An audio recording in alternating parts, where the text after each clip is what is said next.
கூறக்கூடிய அருள் சகோதரி மேரி கிளௌரி என்கின்ற நபரை பார்க்கின்ற போது திருத்தந்தையின் அலுவலகத்தில் காஸ் ஆஃப் கனனைசேஷன் சொல்லக்கூடிய ஒரு அலுவலகம் இருக்கின்றது.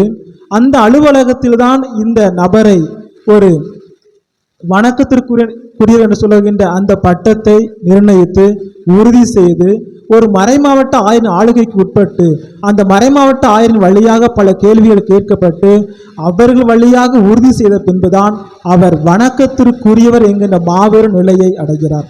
அந்த நிலையில்தான் இன்று நாம் நினைவு கூறுகின்ற அருள் சகோதரி மேரி கிளௌரி என்பவர் 1887 ஆஸ்திரேலிய நாட்டில் பிறந்தவர். மாபெரும் மருத்துவராக தனது வாழ்வை அந்த இறைவனுக்கும் சமூகத்திற்கும் அர்ப்பணித்த ஒரு நபராக இவர் பார்க்கப்படுகிறார். இவர் 2 விதமான பணிகளை மேற்கொண்டார். ஒன்று, மருத்துவ சேவை பணிபுரிந்த நபராக இருக்கிறார். 1920 இந்திய நாட்டிற்கு வருகை தந்து 37 ஆண்டுகள் இந்த இந்திய மண்ணில் மருத்துவ சேவை புரிந்த மாபெரும் மருத்துவராக இவர் இருக்கிறார். இந்த மனிதர் ஏழை எளிய மக்களுக்காகவும் குறிப்பாக கிராமப்புற பகுதிகளுக்கு சென்று அவர்களுக்கு பணி செய்கின்ற ஒரு சேவை மனப்பான்மை கொண்ட ஒரு சகோதரியாக இவர் இருக்கிறார்.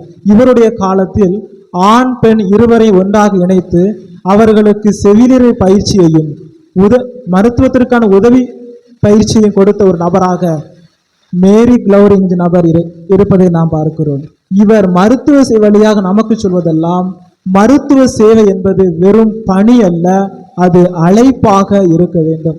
கடவுளின் அழைப்பாக இருக்கிற போது அது கடவுளே அந்த பணியை என்பதை அருள் சகோதரி எடுத்து காட்டுகிறார்.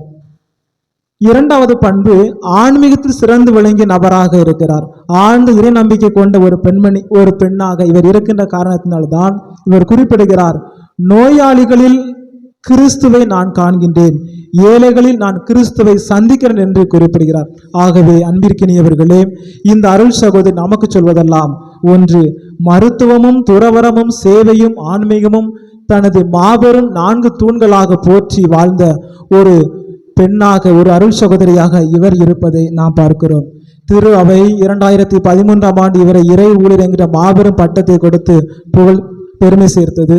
2025 இவரை வணக்கத்திற்குரியவர் என்று திருத்தந்தை அவர்களால் அறிவிக்கப்பட்டது.